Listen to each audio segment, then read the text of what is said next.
মৰমৰ ছাত্ৰ-ছাত্ৰীসকল RS tuition চেণ্টাৰলৈ তোমালোকক স্বাগতম জনাইছোঁ। আজি আমি তোমালোকৰ লগত আলোচনা কৰিম উন্মেষ প্ৰথম ভাগ ষষ্ঠ শ্ৰেণীৰ বাবে যিখন নতুন পাঠ্যপুথি সেইখন উন্মেষ।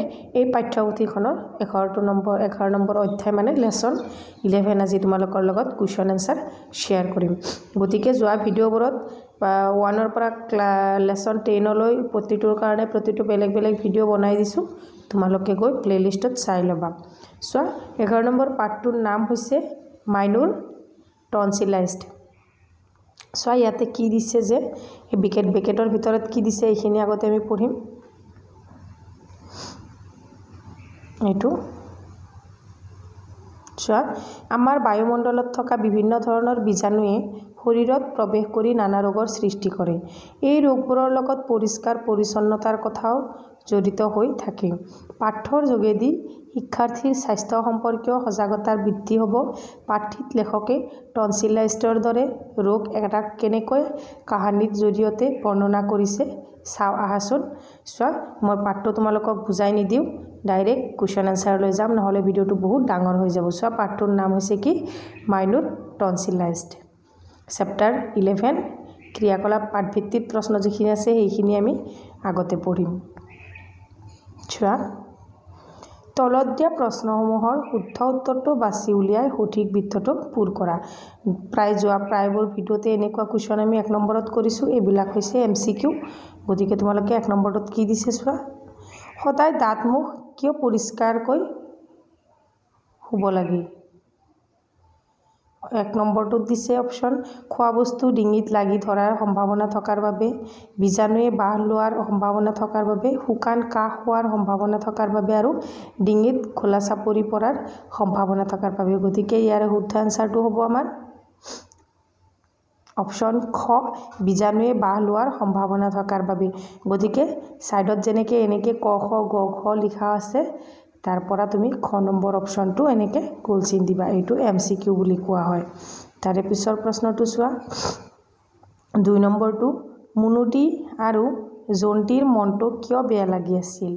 চোৱা অপশ্যন 1 নম্বৰ অপশ্যনত দিছে মাইনুৰ জ্বৰ আৰু ডিঙিত বিষ হোৱাৰ বাবে, নয়ন খুৰাই আইচক্ৰীম খোৱাৰ বাবে, মাইনু স্কুললৈ নোযোৱাৰ বাবে আৰু পেহীয়েকে সিহঁতক ধমকি দিয়াৰ বাবে। ইয়াৰ শুদ্ধ এনসাৰটো হ'ব মাইনুৰ জ্বৰ আৰু ডিঙিত বিষ হোৱাৰ বাবে বেয়া লাগি আছিল। গতিকে ইয়াতে 4টা অপশ্যন দিয়া থাকিব। তোমালোকে ক নম্বৰ অপশ্যনটো এনেকৈ কিতাপত চিন দি ল'বা। বুজি পাইছানে?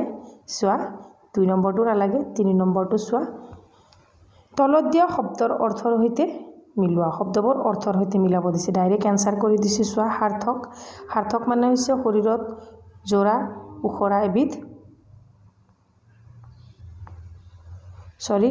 ইয়াতে প্ৰশ্নখিনি দিছে, এনসাৰখিনি দিয়া নাই। মই ডাইৰেক্ট ইয়াতে তোমালোকক এনসাৰখিনি দি দিম। এইখিনি প্ৰশ্ন তোমালোকৰ কিতাপতো আছে। প্ৰশ্নখিনি দি থাকি আমি মাতি থাকি আমি সময় নষ্ট নকৰোঁ। এইবিলাক মানে কংহৰ লগত শব্দৰ লগত অৰ্থটো মিলাব দিছে, হয়নে? যিটো ৰাইট এনসাৰ হ'ব সেইটো মই চিধাই এনেকৈ লিখি দিম। বুজি পাইছানে?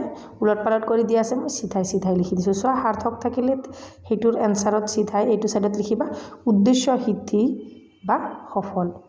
তাৰপিছত খুকাই মানে বস্তুৰ ওপৰৰ পৰা তৰপ। গ্ৰন্থি মানে হৈছে জীৱৰ কোষৰ পৰা হৰমন ওলোৱা অংশ। আকৌ আক্ৰান্ত মানে হৈছে পীড়িত। চামনি মানে হৈছে বৰকৈ মুখ নেমেলাকৈ মৰা হাঁহি। আকৌ পটককৈ মানে অতি কম সময়ৰ ভিতৰত লৰালৰিকৈ। তাৰপিছত বাতৰি শৰীৰৰ জোৰা উখহা এবিধ ৰোগ। বাত বিষ এইটো হৈছে বাত বিষ মানে শৰীৰত জোৰা উখৰা এবিধ ৰোগ।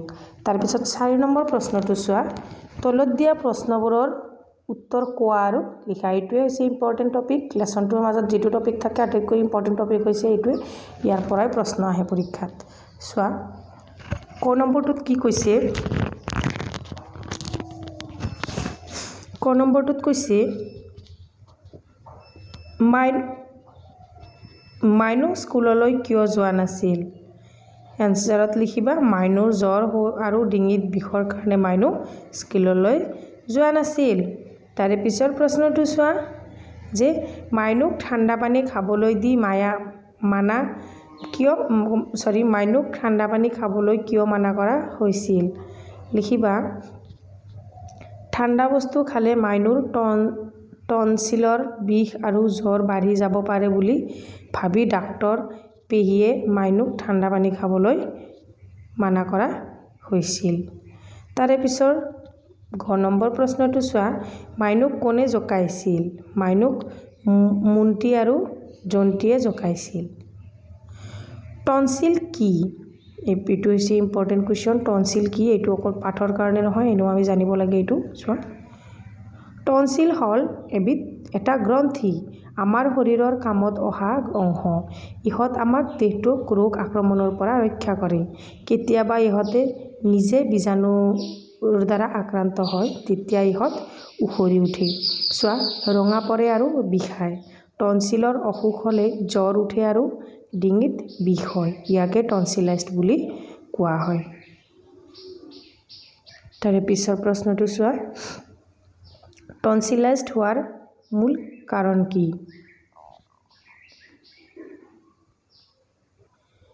মুখৰ ভিতৰত পৰিষ্কাৰ নকৰা হাত পৰিষ্কাৰ নথকা আৰু বতাহত বীজাণু সংক্ৰমণৰ সম্ভাৱনা হোৱাই এটা অসুখ হোৱাৰ মুখ্য কাৰণ গতিকে পুৱা গধূলি সদায় দাঁত মুখ পৰিষ্কাৰকৈ ধুব লাগে আৰু হাত পৰিষ্কাৰকৈ ৰাখিব লাগে প্ৰথম 6 নম্বৰটো চোৱা টনচিলাইটিছৰ বীজাণু শৰীৰত কেনেদৰে প্ৰৱেশ কৰে চোৱা টনচিলাইটিছৰ বীজাণু কেতিয়াবা মুখৰ ভিতৰখন পৰিষ্কাৰ কৰি নথলেও বীজাণুৱে বাহ ল'ব পাৰে তাৰে পিছত লিখিবা 5 নম্বৰ প্ৰশ্নটো তলত দিয়া প্ৰশ্নকেইটাৰ উত্তৰ আলোচনা কৰি কোৱা আৰু লিখা টনচিলাইটিছ হ'লে আমাৰ শৰীৰৰ কি লক্ষণে দেখা দিয়ে টনচিলাইটিছ হ'লে আমাৰ শৰীৰত বিভিন্ন লক্ষণে দেখা দিয়ে যেনে জ্বৰ আৰু ডিঙিৰ বিষ তাৰে পিছত খ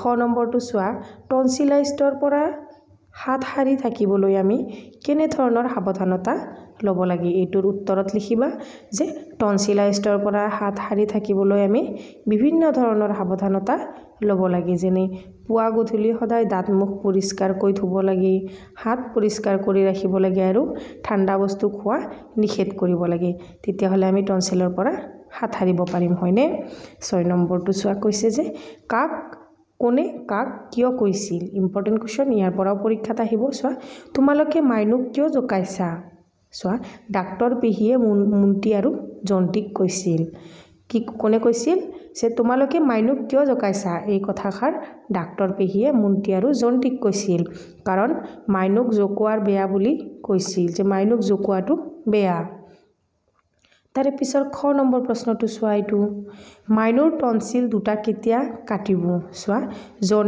জন্তিয়ে ডাক্তৰ পেহীক কৈছিল চোৱা ইয়াতে কোনে কাক কেতিয়া কৈছিল সেইটো প্ৰশ্ন চলি আছে গতিকে খ নম্বৰটো চোৱা মাইনুৱে টনচিল দুটা কেতিয়া কাটিব বুলি কোনে কাক কেতিয়া কৈছিল চোৱা জন্তিয়ে ডাক্তৰ পেহীক কৈছিল কাৰণ মাইনুৱে ডক্তৰ পেহীৰ দ্বাৰা দিয়া টনচিল কাটি পেলোৱাৰ ব্যাখ্যা মনোযোগ সহকাৰে শুনি থকা নাছিল তাৰে পিছত চোৱা টনচিলাইটিছ হ'লে পনীয়া আহাৰ খাব লাগে কোনে কাক কেতিয়া কৈছিল চোৱা ডাক্তৰ পেহীয়ে মুন্তিক কৈছিল কাৰণ তেওঁ টনচিলাইটিছৰ লক্ষণ আৰু সাৱধানতা বুজাই মুখ পৰিষ্কাৰ কৰি ৰখা আৰু স্বাস্থ্যসন্মত অভ্যাসৰ ওপৰত গুৰুত্ব আৰোপ কৰি এই উপদেশ দিছিল তাৰে পিছত চোৱা ভাষা অধ্যয়নৰ আছে আমাৰ যিটো পাৰ্ট সেইটো পাৰ্টৰ প্ৰথমটো কুৱেশ্যন চোৱা পাঠ্যৰ পৰা যুক্তাক্ষৰযুক্ত শব্দবোৰ বিচাৰি উলিয়াই তলত দিয়া তালিকাখন পূৰ কৰা লগতে যুক্তাক্ষৰবোৰ কি বৰ্ণ যোগ হৈ আছে ভাঙি দেখুওৱা এইবিলাক তোমালোকে ডাঙৰ হ'লে পাবা সন্ধি গতিকে চোৱা এইবিলাক পৰীক্ষাত আহিব শব্দ হৈছে স্কুল যুক্তাক্ষৰ মূৰ্ধন্য ষ যোগ ক হস্য ক কি বৰ্ণ যোগ হৈ আছে মূৰ্ধন্য ষ যোগ ক তাৰে পিছত চোৱা আক্ৰান্ত এইটোত কৈৰক্ৰ নয়তন্ত কৈৰক্ৰত হ'ব ক যোগ ৰ কৈৰক্ৰ আকৌ নয়তন্তত হ'ব ন যোগ ত নয়তন্ত এনেকৈ আৰু কিছুমান শব্দ উলিয়াই আমি লিখিব লাগিব ইয়াতে চোৱা এনচাৰত লিখিছোঁ স্কুল আৰু আক্ৰান্তটো মাতি দিলোঁ তাৰ পিছত চোৱা বিদ্যালয় বিদ্যালয় দ যজগাৰে দ দ যোগ জ দজগাৰে দ অসম্ভৱ মই ভম্ভ ইয়াৰে এইটো বাছি ল'ব লাগিব মই ভম্ভ ম যোগ ভ মই ভম্ভ তাৰে পিছত চোৱা বৎসৰ খুন্তাত্তৰ ছ এইটো যুক্তাক্ষৰ ভাঙিলে হ'ব ত যোগ দন্ত্য হ তাৰে পিছত চোৱা অধ্যয়ন ধৈৰ্যগাৰে ধ ধ যোগ জ ধৈৰ্যগাৰে ধ তাৰে পিছত চোৱা চিকিৎসা ক্ষয় ক যোগ ছ কৈশক ছ চিকিৎসা তাৰ পিছত চোৱা সৃষ্টি মদিনা হত ৰিগাৰে হ্ৰী মদিনা হত্যষ্ট সৃষ্ট ইয়াতে শ্ৰীটো হ'ব ছ মদিনা সযোগ ৰ আকৌ মদিনা সযোগ ট হত্যষ্ট ইয়াতে ট দিয়া গৈছে ইয়াতে হ'ব ট এতিয়া চোৱা 8 নম্বৰটো চোৱা তলত দিয়া দফা দুটাৰ উপযুক্ত স্থানত জ্যোতিচিন বহুৱা চিহ্ন বহুৱা আৰু পঢ়া চোৱা বীজাণুবোৰ আমাৰ উশাহত ভিতৰলৈ সোমাই কেতিয়াবা মুখৰ ভিতৰখন পৰিষ্কাৰ কৰি নথলেও বীজাণুবোৰ বাহ ল'ব পাৰে ইয়াতে দাঁড়ি হ'ব গতিকে পুৱা গধূলি সদায় দাঁত মুখ পৰিষ্কাৰকৈ ধুব লাগে চোৱা ইয়াতে দাঁড়ি হ'ব টনচিলাইটিছ ইয়াতে এনসাৰটো মই লিখি দিছোঁ এইটো কোৱেশ্চনটো গাই নাথাকো চোৱা ইয়াতে বীজাণুবোৰ আমাৰ উশাহত ভিতৰলৈ সোমায় দাঁড়ি কেতিয়াবা মুখৰ ভিতৰখন পৰিষ্কাৰ কৰি নথলেও বীজাণুৱে বাহ ল'ব পাৰে দাঁড়ি গতিকে পুৱা গধূলি সদায় দাঁত মুখ পৰিষ্কাৰকৈ ধুব লাগে তাৰে পিছত লিখিবা দাঁড়ি টনচিলাইটিছ হ'লে ডিঙিৰ ভিতৰখন বিষায় দাঁড়ি যিকোনো বস্তু খালে ডিঙিত লাগি ধৰা যেন লাগে দাঁড়ি জ্বৰ থাকেই দাঁড়ি শুকান কাহো হয় দাঁড়ি জিভাখন বগা চামনি পৰিব পাৰে মুখ গোন্ধায় ইয়াতে কমাও দিব পৰা যায় জ্বৰ থাকেই শুকান কাহো হয় ইয়াতে তোমালোকে কমা দি লাষ্টৰ লাইনটোত দাঁড়ি দিলেও হৈ যাব এতিয়া চোৱা খ নম্বৰটো এনেকৈ দিয়া আছে এইটো দাঁড়ি কমা বহাব লাগে চোৱা মই এনসাৰটো লিখি দিছোঁ মুখ গোন্ধায় বুলি কোৱাৰ লগে লগে মন্ত্ৰীয়ে মাইনুক চিঞৰি ক'লে মাইনু মই নহয় মই কওঁ নহয় সদায় দাঁত ব্ৰাছ কৰি মুখ পৰিষ্কাৰকৈ